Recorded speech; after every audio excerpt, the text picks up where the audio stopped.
John, good morning. So what exactly is President Trump threatening here with Cuba?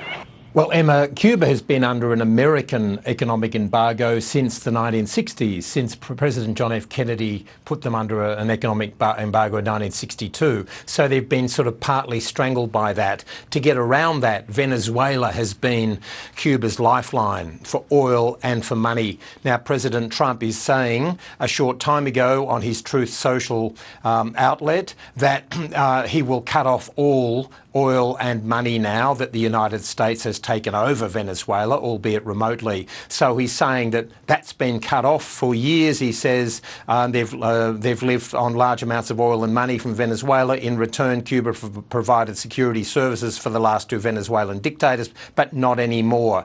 And he goes on to say that unless Cuba makes a deal, then they will not have any of that oil or money flow through. So essentially, it's going to absolutely strangle the small island of Cuba.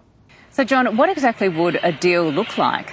Well, it's very hard to know, Emma, and certainly President Trump hasn't been specific. We know in a country like Venezuela, there was the leverage of oil. That was a big motivation for the United States, and they've already moved in there. The US companies are looking at that. But Cuba doesn't have those sorts of natural resources to operate. It's much more of a political conflict that it's had with America rather than over oil. So we don't know what the deal will look like, but I think given what's happened in Venezuela, given the threats against Greenland and Colombia, I think the regime and the people of Cuba, I think, will be taking this very seriously and be quite anxious about what the immediate future holds.